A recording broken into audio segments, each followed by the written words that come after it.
Let's start with that breaking news from the Netherlands, where 3 people have died and 9 people been injured after a gunman opened fire on a tram in Utrecht. As I say, 3 people are now believed to have been killed, with 9 people thought to have been injured. The incident happened on the 24th of October Square. The area has been cordoned off. A picture has been released of a suspect. Police say he is Turkish-born 37-year-old Gokmen Tanis. Police say he is still at large. A major search is underway. Mark Rutte, the Dutch Prime Minister, says he is deeply concerned. Crisis meetings have been taking place with anti-terror officers. Well, the Dutch Prime Minister, Mark Rutte, held a press conference a little earlier and he gave the latest on the events in Utrecht. Geweld heeft onschuldige mensen hard. What is clear now is that there were shots fired on passengers on a tram in Utrecht. There are injured and possibly fatalities. A terrorist motive cannot be ruled out. Initial reports gave rise to a mixture of disbelief and horror. Violence has hit innocent people. Our thoughts are with them and their relatives whose lives today have been turned on their heads.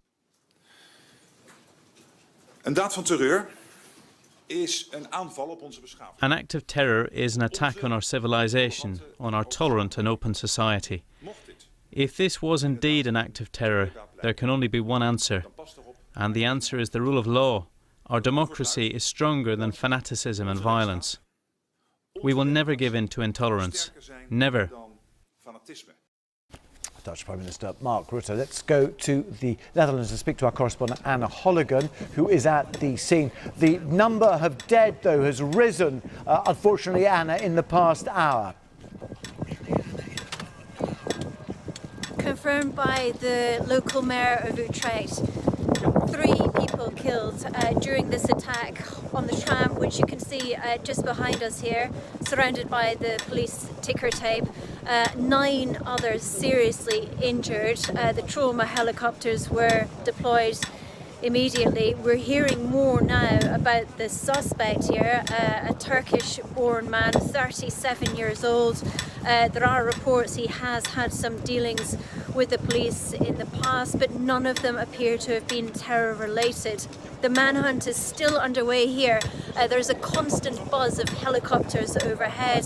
The terror threat level here in Utrecht has been raised, of course, to 5, which means critical, and an attack is expected imminently.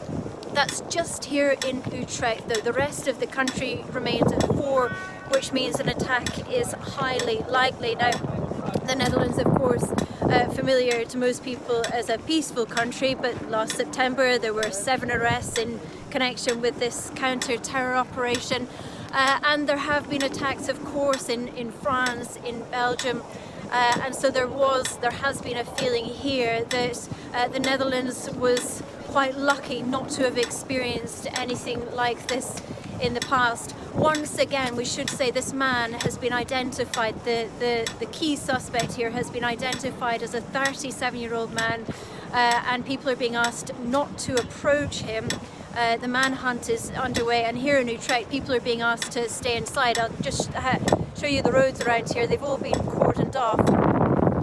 Still police presence. The tram, as you can see just behind us here, the tarpaulin sheet has been put up. 3 people killed in this shooting, at least 9 others injured. And a lot of confusion to start off with, Anna. Can you confirm 1 gunman and 1 location for the shooting? Police have identified 1 man as the suspect. As yet, as far as we're hearing here at the scene, he is the only person they are looking for. There were reports of attacks elsewhere and none of those confirmed. Security, though, has been stepped up at the Binnenhof, at the Dutch Parliament, also at mosques. We're hearing that mosques here in Utrecht have actually been evacuated now.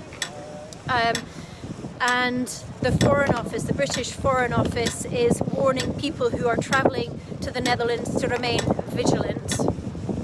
Anna Holligan in Utrecht. Thank you very much indeed. Well,